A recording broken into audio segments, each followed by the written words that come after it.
Pemirsa, bekas Bupati Bawalemo Darwis Morido resmi ditetapkan sebagai tersangka dalam kasus dugaan korupsi pembangunan jalan usaha tani di Kabupaten Bawalemo, Gorontalo.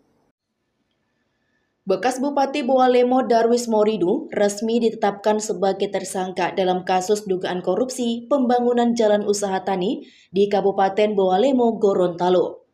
Penetapan ini diumumkan oleh Polda Gorontalo pada Kamis kemarin, setelah melalui serangkaian penyelidikan menyeluruh. Kasus ini bermula dari laporan masyarakat yang mencurigai adanya penyimpangan dalam penggunaan anggaran proyek pembangunan JUT. Proyek tersebut seharusnya bertujuan untuk meningkatkan akses para petani ke lahan pertanian, namun dalam pelaksanaannya, proyek ini tidak berjalan sesuai dengan rencana dan spesifikasi ditetapkan dalam perencanaan awal. Penyidik Polda Gorontalo menemukan bahwa ada ketidaksesuaian signifikan antara hasil proyek dan spesifikasi teknis yang seharusnya. Selain Darwis Morido, 6 tersangka lainnya juga ditetapkan oleh penyidik Polda Gorontalo. Mereka adalah ST, SK, SA, EN, dan SH yang diduga kuat terlibat dalam penyalahgunaan anggaran proyek tersebut. Proyek pembangunan JUT ini memiliki nilai kontrak sebesar 6,6 miliar rupiah. Namun kerugian negara yang diakibatkan oleh tindak korupsi ini ditaksir mencapai 4,3 miliar rupiah, lebih dari setengah nilai kontrak proyek.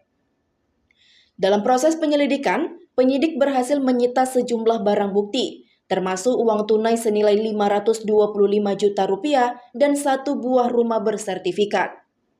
Semua tersangka termasuk Darwis Morido telah resmi ditahan oleh pihak kepolisian, sembari menunggu proses pelimpahan kejaksaan untuk tahap penuntutan lebih lanjut. Kasus korupsi ini menarik perhatian luas dari berbagai pihak, termasuk lembaga swadaya masyarakat yang bergerak di bidang pemberantasan korupsi. Mereka menyatakan komitmennya untuk mengawal proses hukum ini hingga tuntas, demi memastikan bahwa keadilan ditegakkan dan pelaku korupsi mendapatkan hukuman yang setimpal. Darwis Morido sendiri belum memberikan pernyataan resmi terkait dengan penetapan dirinya sebagai tersangka. Proses hukum yang berjalan terhadapnya diharapkan bisa menjadi momentum penting untuk memperbaiki tata kelola pemerintah di Kabupaten Bawalemo, terutama dalam hal transparansi dan akuntabilitas penggunaan anggaran publik. Itu jalan usaha tani tadi nilai kontraknya kurang lebih sebesar 6,6 miliar. Atas dari kerugian negara tersebut ada 7 orang yang harus bertanggung jawab. Yang turut menikmati hasil kerugian negara tadi itu bisa rekan-rekan saksikan di belakang.